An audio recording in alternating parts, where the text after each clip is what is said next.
De acordo com a Organização Mundial de Saúde, cerca de 800 mil pessoas cometem suicídio todos os anos, sendo uma média de 32 vítimas por dia só aqui no Brasil. Vamos conversar agora, falar sobre esse mal silencioso com a psicóloga Vânia Nunes. Bom dia, irmã Vânia, a paz do Senhor, seja bem-vinda. Bom dia e a paz do Senhor para todos. Irmã Vânia, vamos começar sabendo o que leva uma pessoa a se suicidar, quais são os fatores de risco? O suicídio, ele nasce de fatores internos e externos. Um influencia o outro, né? Então, uma mente que já está enferma, quando ela se choca com alguma circunstância adversa, ou pode ser o contrário, a mente está saudável, mas a circunstância adoece a mente. Então, eles se chocam, se juntam, formam a obsessão, e da obsessão, essa perseguição pela ideação suicida leva-se ao ato propriamente dito. E os fatores de risco, como nós vimos, são internos e externos, né, que eles se juntam. Então, os fatores internos são as doenças psiquiátricas severas, os transtornos de humores, como a depressão, que tem levado muitas pessoas ao suicídio, a solidão, sentimento de culpa, tristeza profunda que nasce dessa depressão. Então nós temos também o desejo de vingança, que é uma pessoa que resolve tirar a vida para que a outra pessoa ou os outros que lhe causaram mal sintam-se com uma culpa eterna. Então, esse é o desejo de vingança. E temos também aquele suicídio que ele é pelo ego ferido, né? A pessoa que está ali ferida, como é o caso de governantes que quando perdem a guerra, né? Muitos governantes já entraram para a história, porque ao perderem a guerra ou aquele objetivo ao qual eles, aquela causa ao qual eles militavam por ela, então eles não querem que o sentimento de derrota tome conta deles. O que eles fazem? Eles tiram a própria vida e entram na história como suicida, mas não com aquele enfrentamento de derrota. São muitos os fatores, né? Existem casos particulares e esses motivos mais gerais. Esses são os fatores internos. Aí juntam com os fatores internos, os fatores externos, que são inúmeros. Aí vai depender da mente, vai depender das circunstâncias, mas eles incluem fatores de ordem moral, de ordem social e de ordem religiosa, como é o caso das pessoas que tiram a própria vida em nome de uma missão, de uma causa, ou também eles tiram a vida almejando benefícios no além. Né? Então, esses são fatores internos e externos. Mas um dado importante também sobre esses fatores são a média. Os homens, eles prevalecem 2 a 3 vezes mais do que as mulheres. Porque o método que os homens usam são métodos mais agressivos, são fatais, né? E as mulheres, elas tentam mais, só que entram para os dados estatísticos menos porque as tentativas são frustradas, né? Aí entram para as estatísticas como os homens que são mais suicidas. No entanto, as tentativas são mais das mulheres. Então, esse é um fator de risco, né? Masculino e essa média jovem, né?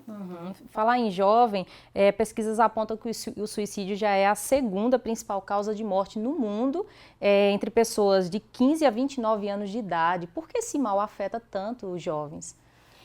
O suicídio, ele é atemporal, né? Já vem de muito tempo, ele é atemporal, universal e, acima de tudo, é um fenômeno social. Então, nós chamamos de suicídio cultural nos jovens, porque em uma certa cultura, né, em certos países, os jovens eles se suicidam por causa da pressão do mercado de trabalho, né, profissional ali. Então, a pressão familiar, a pressão que já vem desde cedo, né, da escola, eles já vêm com aquela ideia, com aquela tradição, com aquela cultura. Então, quando chega no momento de entrar naquele mercado, eles não aceitam perdedores. E nós sabemos que em toda competição há os ganhadores e os perdedores. Mas nessa cultura eles já nascem com a ideia de vencer.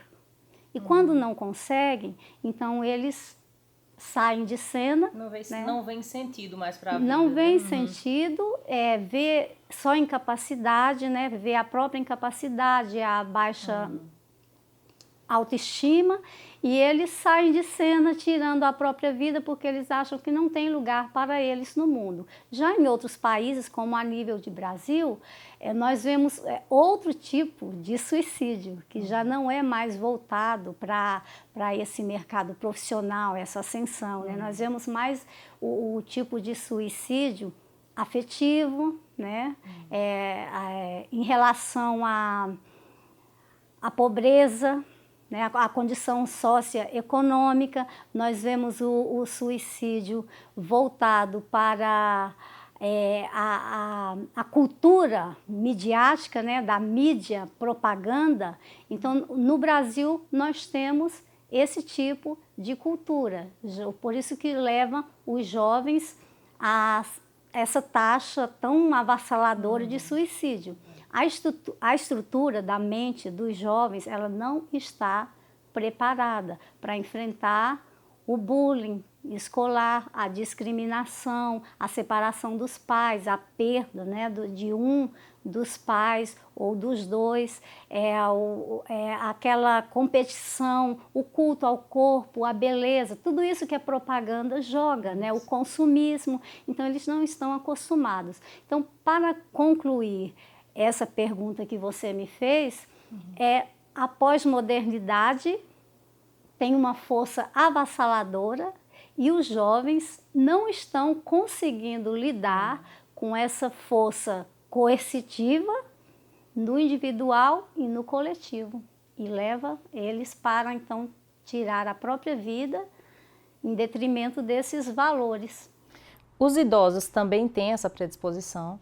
Os idosos, sim, eles já entraram para o quadro de morte no meio dos idosos. Inclusive, existem países que é a primeira causa morte de idosos, né, porque além do fator cronológico, né, o fator cronológico que eles já se sentem no fim da linha, aí entra fatores familiares, socioeconômicos, abandono, enfermidades crônicas.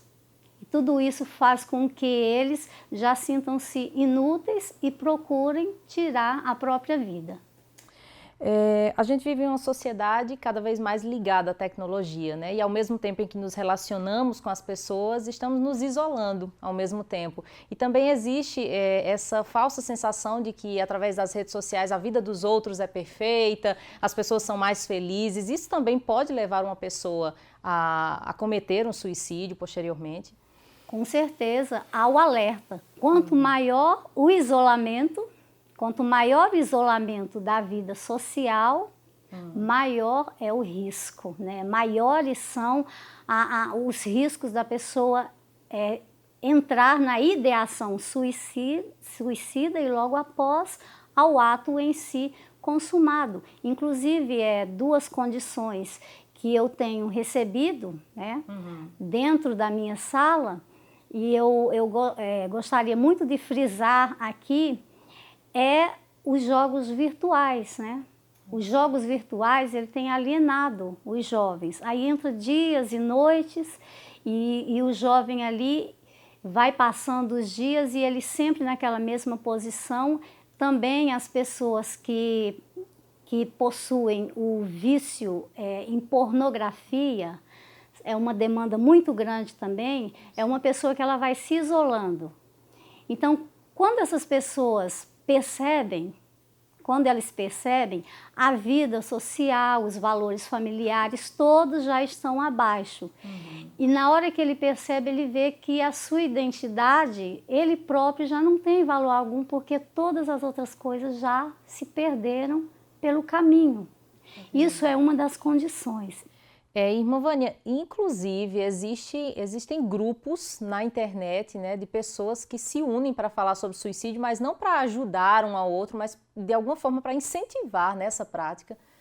Incentivar é uma agregação que eles fazem, são pessoas que contêm a mesma ideia, a mesma ideação, o mesmo pensamento suicida, então ele procura agregar mais pessoas a si e assim terminam incentivando, porque a força dessa ferramenta é muito forte.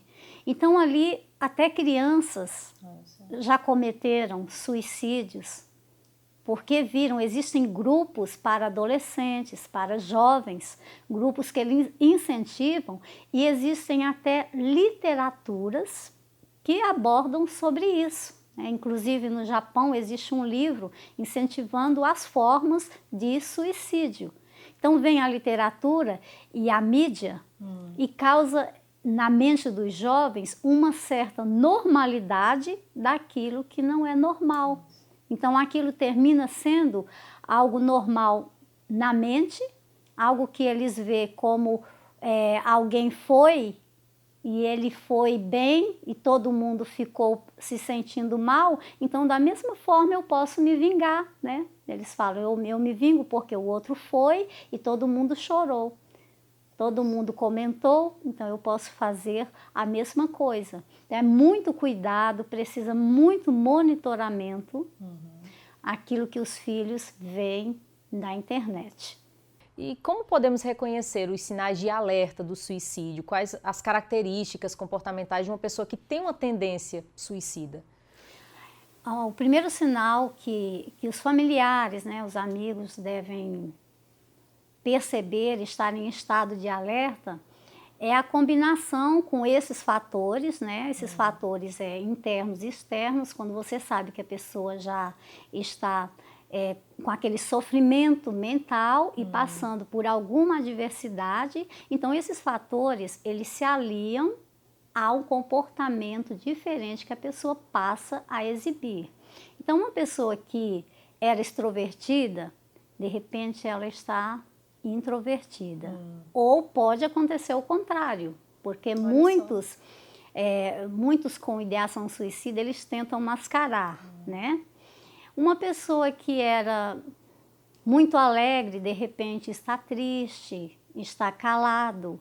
De repente, alguém que fica muito tempo dentro do quarto, que isso é uma demanda muito grande também, um alerta para os pais, ele fica mais no quarto, não está mais no café, no almoço, na janta. Isso é um alerta muito forte para as pessoas que estão em volta, porque o que habitualmente acontece, quando o incidente acontece de fato, quando vem a fatalidade, ocorre sobre uma família, então todo mundo começa a fazer uma varredura, né? Aí vai no computador, aí vai ver as frases que a pessoa compartilhou na internet e vai pensar nas palavras que a pessoa disse anteriormente, vai fazer aquela varredura, mas aí já é tarde, né? Então, um alerta assim que eu faço é que as pessoas eles prestem atenção nas pessoas que estão nessa fase de sofrimento mental antes, né? Um alerta antes disso para que possa ajudá-lo a tirar da ideação suicida, porque essa ideia suicida ela pode tanto ser dentro de horas, toma aquela atitude e vai e comete o ato. E ela também pode ser cuidadosamente planejada, né? Pode durar dias, semanas, meses até anos, a pessoa vai planejando, até que acontece o suicídio propriamente dito.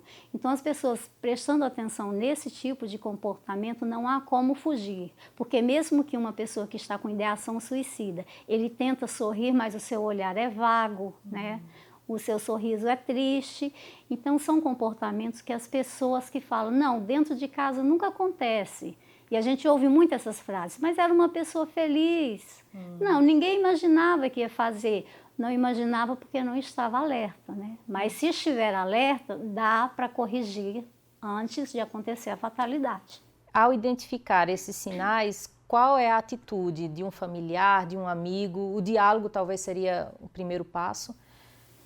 Um diálogo seria um primeiro passo, só que a ajuda de um profissional é fundamental, é urgente, porque quando ela conversa, ela pode mascarar, né? Ela pode mascarar a realidade que ela está pensando, né? Que poderia ser, ela poderia até estar planejando para mais tarde, conversa com uma pessoa de manhã. Então, a ajuda de um profissional, ele começa ali tirando do quadro agudo, fazendo a pessoa a enxergar as circunstâncias e o mundo de forma diferente. Não é como ela está pensando que é catastrófico, tudo péssimo, fundo do poço, e não é, né? Sempre tem uma saída. É possível um cristão ter pensamentos suicidas e como a igreja deve lidar, deve abordar esses temas? É um tema delicado, mas é um tema extremamente urgente, né? Necessário. É possível, porque quando nós aceitamos a Cristo, nós não deixamos de ser humanos, né? Então, a nossa humanidade, a nossa finitude, fragilidade, faz com que tenhamos acesso tanto às adversidades da vida, como também às doenças mentais, né? Os problemas emocionais. Qual a diferença que existe nisso? É o conhecimento, a maturidade que a pessoa tem sobre Deus. Então, uma pessoa que ela já está bem abalizada sobre Deus, com aquele conhecimento, se ela cai em uma dificuldade, um problema como esse, que chega a ter essa ideação suicida, ele prontamente, pelo conhecimento que ele tem de Deus, prontamente ele procura ajuda. Ele procura ajuda de todas as partes.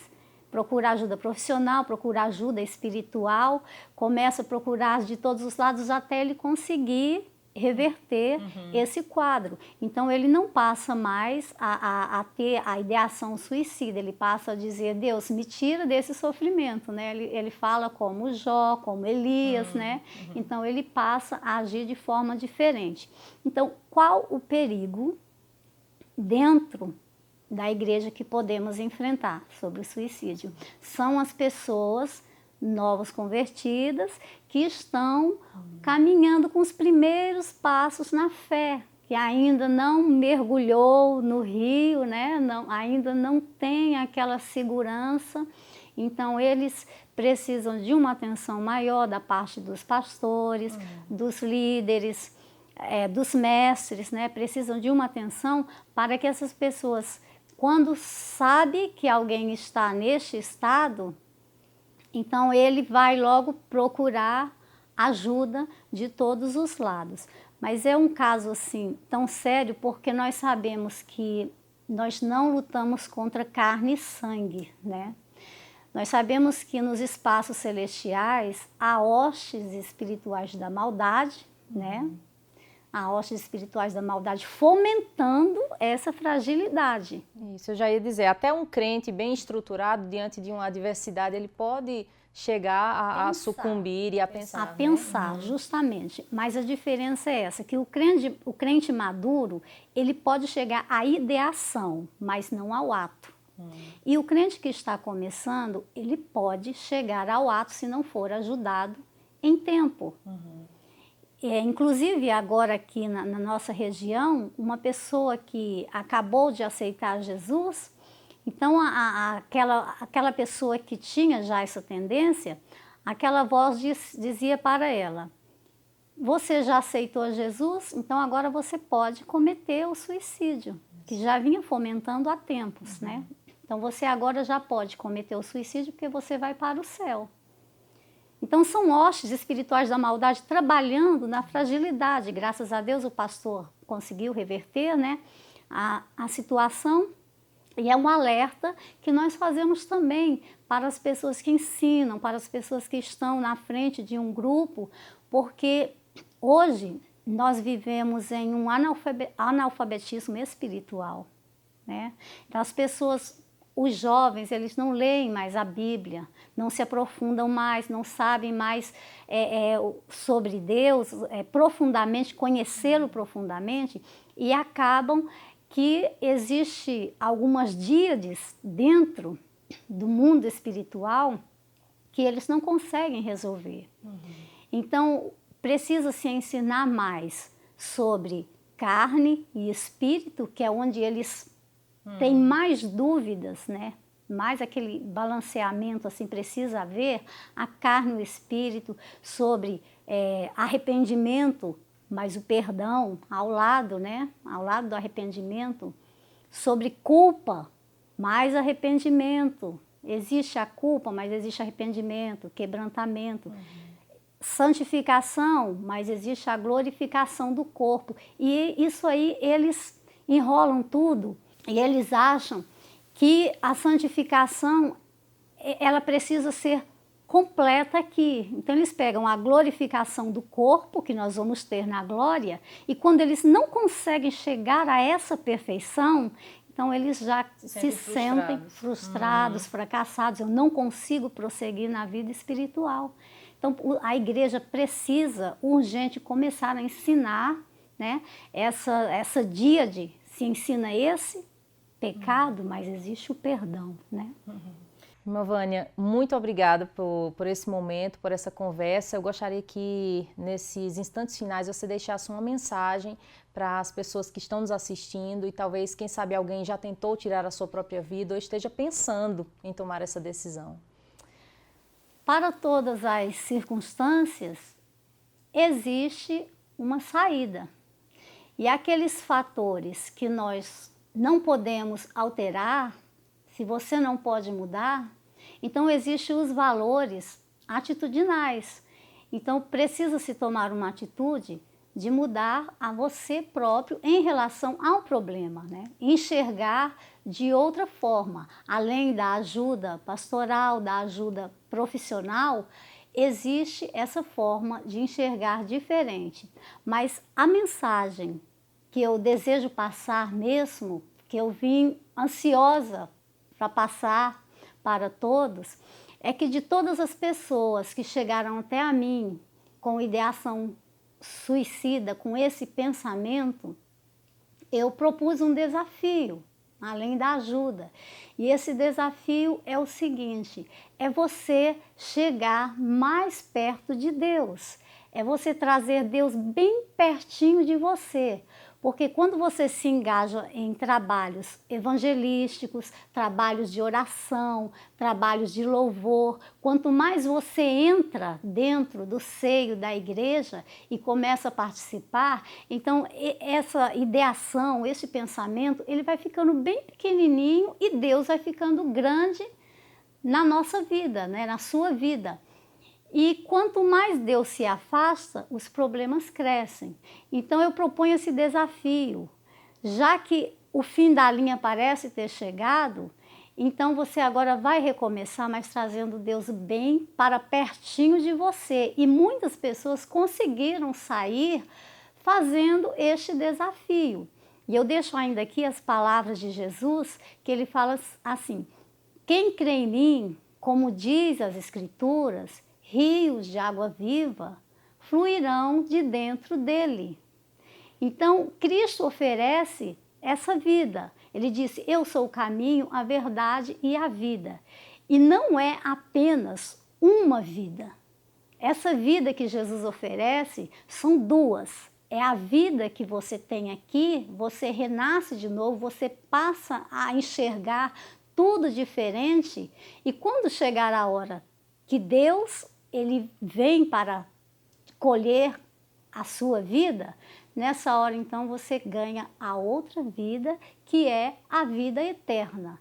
Então faça esse desafio. Se tudo acabou, se não tem mais jeito, traga Deus para perto de você e tudo irá mudar. Que Deus abençoe em nome de Jesus.